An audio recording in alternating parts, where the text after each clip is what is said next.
Skydliaukės operacijos atliekamos tais atvejais, kai žmogui yra nustatytas piktybinis skydliaukės susirgimas arba jisai yra įtariamas. Taip pat tais atvejais, kai yra išdidėjusi skydliaukė, taip vadinama struma, sukelianti spaudimo simptomus kakle, trukdančius ryti, kvėpuoti. Tais atvejais, kai nustatyta skydliaukės aktyvi funkcija, tačiau konservatyvus gydymas yra neefektyvus, tokiu atveju reikalingas chirurginis gydymas. Pati operacija vyksta be išankstinio kažkokio pasiruošimo. 6-8 valandas pacientui reikia nevalgyti, 2-4 valandas iki operacijos negerti. Skydliaukės operacija vyksta 1-2 valandas, jinai dažniausiai vyksta bendrinėje narkozėje. Atsigavimas po operacijos ganėtinai sklandus.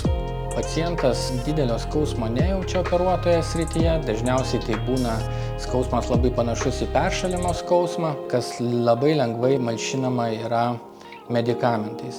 Dažniausiai pilnas atsistatymas įvyksta po 2-3 savaičių, bet vėlgi tas labai priklauso nuo to, kokios apimties operacija yra atlikta ir ar pacientui nereikia vartoti po operacijos medikamentų, tai yra pakaitinės hormonų terapijos. Po operaciniu laikotarpiu pacientas iš tiesų pasijunta pakankamai gerai per 2-3 dienas. Toks pilnas galimas grįžimas į normalią kasdieninę veiklą yra po 2-3 savaičių, bet vėlgi tas labai priklauso nuo to, kiek skydliaukės yra pašalinta. Jeigu visa skydliaukė pašalinta, kartais tas atsigavimas trunka iki 6 savaičių.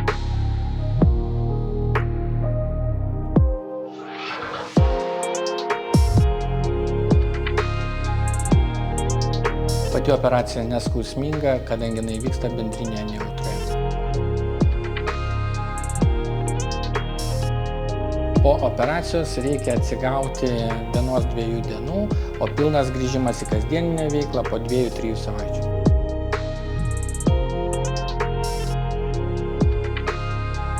Operacija trunka paprastai nuo 1-2 valandų, bet vėlgi priklauso nuo pačios operacijos apimties, kai kartais reikia pašalinti ne tik pačią skydliaukę, bet ir greta esančius limfinius mazgus.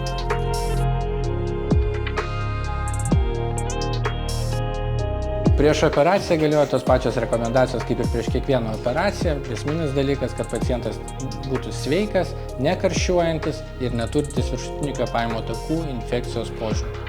Jeigu jums indikuotina skydliaukės operacija, nepergyvenkite. Skydliaukės operacijos nėra ypatingai sutrikdančios kasdieninę veiklą dėl savo ganėtinai greito operacinio atsigavimo ir ganėtinai retų komplikacijų patyrusio chirurgo rankose.